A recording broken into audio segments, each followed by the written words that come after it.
Hi everyone, Nathan here from the ebookreader.com. For this video I've got something a little bit different today. This is the Icarus Excel. This is a 9.7 inch ebook reader. There's not a whole lot of the 9.7 inch e-readers out there. This is actually a rebranded Onyx M92, so this review will apply to that e-reader as well because they're like 95% the same. They have the same hardware and basically the same software. Speaking of hardware, let me go ahead and show you what we've got here. It's just sort of an average hardware design, really. It's a little bit creaky when you twist it. It's got this plastic. I really don't like that it shows a ton of fingerprints on the back, but otherwise it seems to be adequate. This thing right here, funny looking thing, that's a speaker. Down here we've got some volume buttons, headphone jack, power button, micro USB port, and that's a full-size SD card slot. And then on the front here we've got some different buttons. This is the menu button up here, this is a back button, and these are page turn buttons. This over here is a nav wheel. You can use it to control the cursor. You can use it to make selections and everything. This also turns pages. Okay, so this also has a Wacom touchscreen, so you can use the touchscreen for everything. It comes with this little stylus right here. There's actually nowhere to put the stylus in the device itself, but the cover has a slot for the stylus. So let me go ahead and walk you through some of the stuff we have here on this device. It's got a ton of features and settings. We've got some different languages in here. You can go in and change the date. We've got default font you can set. So let's go in here to preferred applications. So this isn't just one ebook reader, it's several. We've got different apps in here, or different e-reading applications in here that we can set to read for specific books. So like EPUB, you have FB Reader, Cool Reader, and the default Adobe Reader, and so we can set the different readers you want on here. So let me go ahead and I'll just leave it on PDF Reader right now, which is the Adobe Reader. I'll show you some EPUBs here in a minute, and then I'll move on to a PDF since this is mostly going to be a PDF reader, and then I'll get on to some of the other features. I'm not going to be able to cover everything because there's a ton of features on this thing. The video would be like half an hour, so I'm going to kind of move fast, go through some of the stuff. Make sure to check out the written review. I'll have some more information on there as well. So as far as the other settings in here, we can go ahead and customize the screen update. If you wanted to refresh the entire screen, you've got different settings on here. If you wanted to do it never or always, and you got the 3, I got it set at 3 right now. I'll show you that a little bit more when we go over to the ebooks. So we just got some power management options. That's just when you want it to turn off, some different things down here. So let's go ahead and go back up here. Some of the other stuff, we can do on-screen notes with the stylus. You can also use an on-screen keyboard. So if you use the scribble functions, we can just come in here and create a scribble, and you can use the stylus to create notes on screen.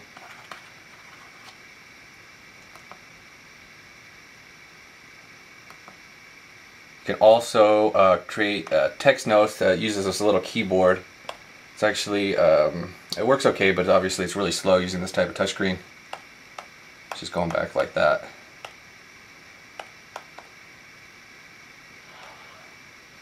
So it shows it up there. You can actually customize the size of the font and the style of the font if you want to. So if you want it bigger. So those all get saved into a notes file.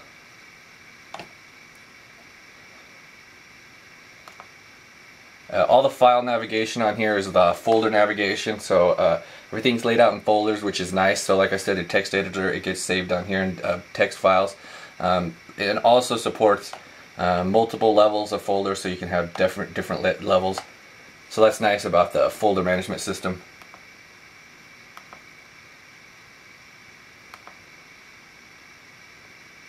Okay, it has a dictionary on board. You can load in some other dictionaries as well, I've read, and we've got some applications in here. There's a calculator, a couple of games.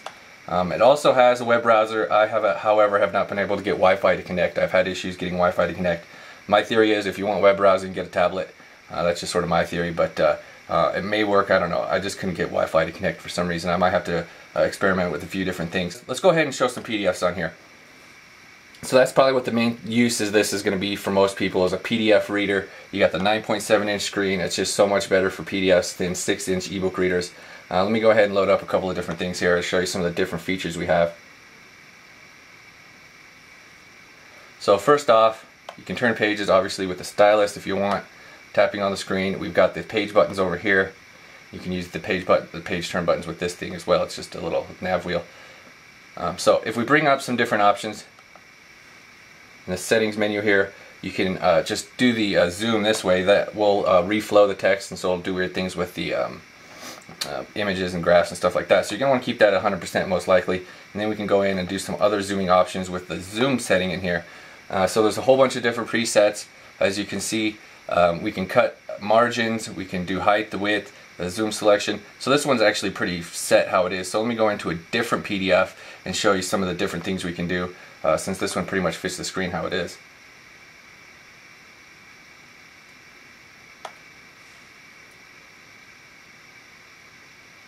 So for something like this, the margin cut works really well. Go into zooming, hide margins, and then we get it all nice and zoomed in.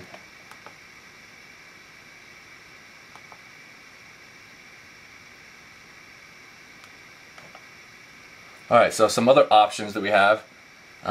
One of my favorites is the by points. So you can zoom in by 2 points. So we select 2 different options on the screen and you can zoom it in from there. So if you go like right here, we'll zoom in that column exactly where those dots were. And when you hit the button, it goes down.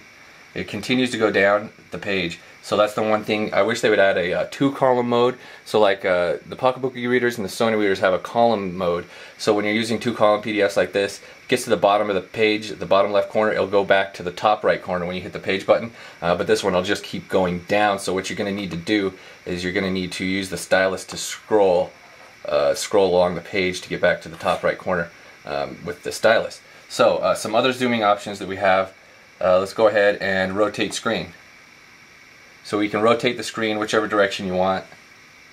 Obviously landscape mode is going to be a favorite option for a lot of people.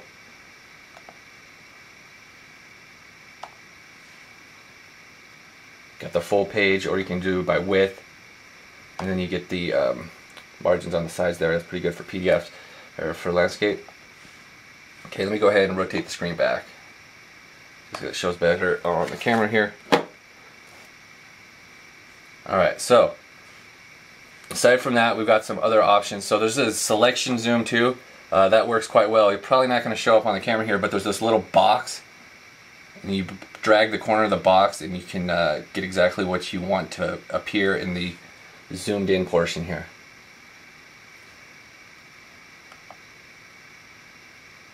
So some other options. You can do the on-screen sketches. You can add text notes. So the on-screen sketches just go like this. One kind of thing that's cool about this is that the sketches actually stay when you zoom back out. One thing with the Sony readers, when you do the on-screen sketches like this, it has to be in the exact zoom level that you put the sketches on for them to show up. Oh, it looks like we got a crash here.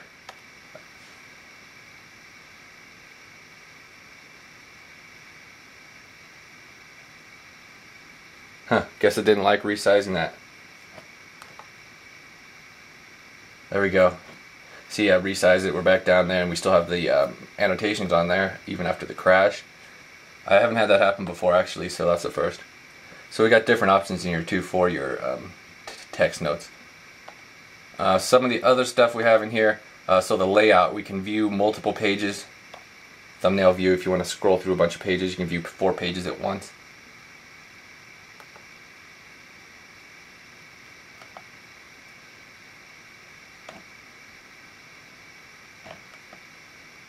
So it definitely takes some getting used to learn all these different settings in here. I mean, we've got a whole bunch of different stuff, and that doesn't even end it. We've got a whole tools section down here, table of contents, hyperlinks.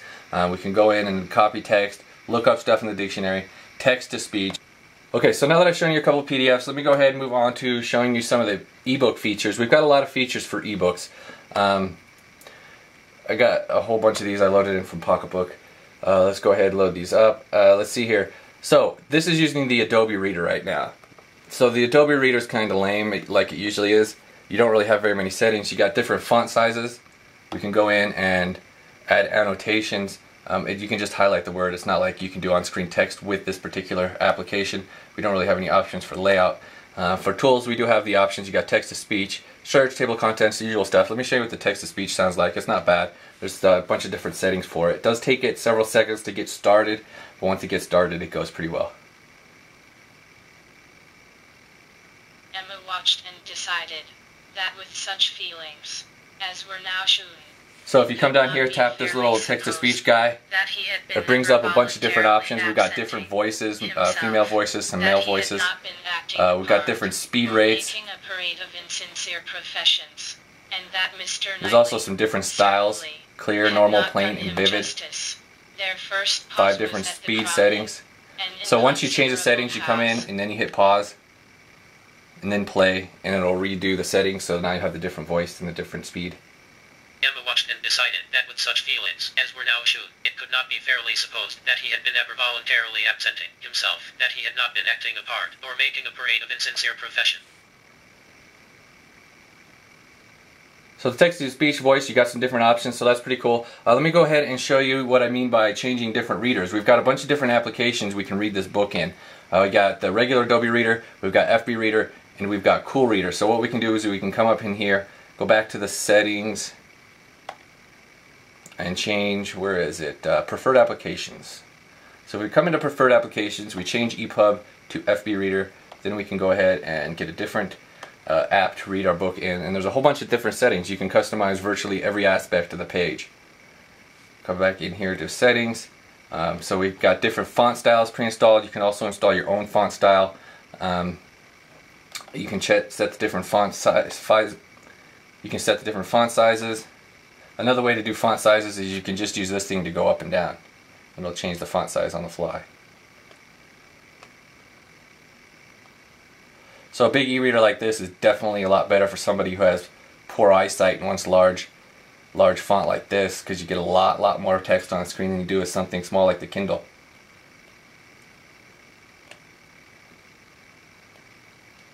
Okay, so some of the other settings in here. We've got some styling options. So the styling options allow you to change the line spacing if you want really fat line spacing, or if you just want really thin line spacing.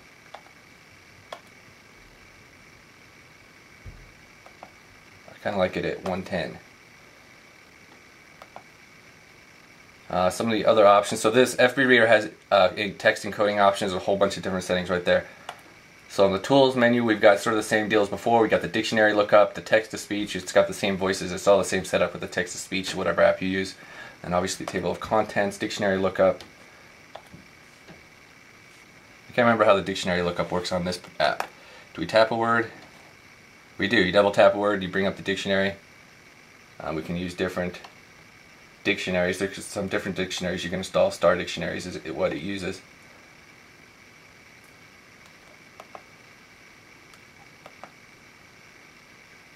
So that's a look at the FB Reader app. Let me go ahead and show you what the Cool Reader app looks like. It's got even some more settings. So we'll just go back into here and change the setting to the default preferred application to Cool Reader.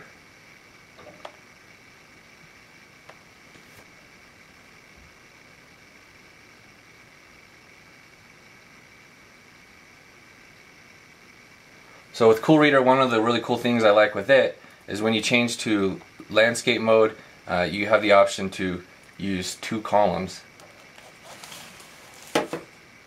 which is quite nice on the big screen.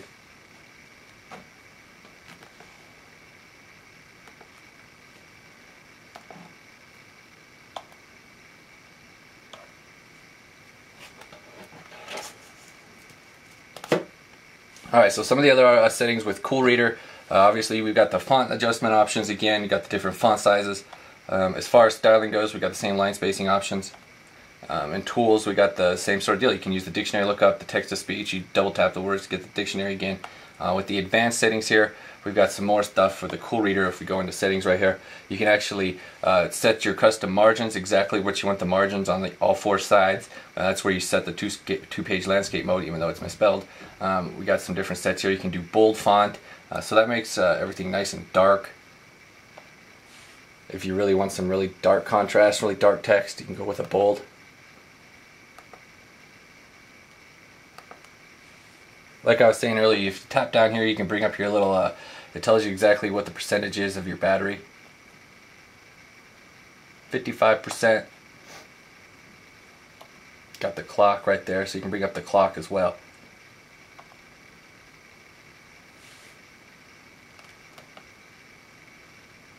So this thing has a audio player built in as well, plays MP3s.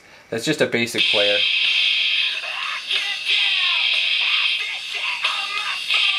It's just a basic player. You can set it to go down the list or to shuffle. There's not like any playlists or anything, but you can play music in the background with that. The speaker, it's not very good quality in my opinion, but you can plug in headphones and that works pretty well for listening to music. So as far as our organizing options here, let me go ahead and bring up the settings menu. So we've got some different options as far as viewing these files. We can view them as the detailed view as it is right now, or we can just view thumbnails. So once you load up your ebook, it'll actually show the picture if it has a cover. So you got the different ascending, descending. You can sort by name, type, by size, and by recently accessed. So other things you can come in here, like it's really annoying with some e-readers, they don't let you do anything with the files on board. With these files on board, we can go in and actually delete them, copy them. We can rename your ebooks. You can also go ahead in here and you can move them. So it's a little bit better than some of the other e-readers that don't give you really any options at all in those regards. Okay, so I'm going to go ahead and wrap up this review right now. It's getting really long already, so I know I didn't cover everything. It's just so many things to cover in this. I'm going to go ahead and cover more details in the written review, so check that out on the ebookreader.com, and thank you for watching.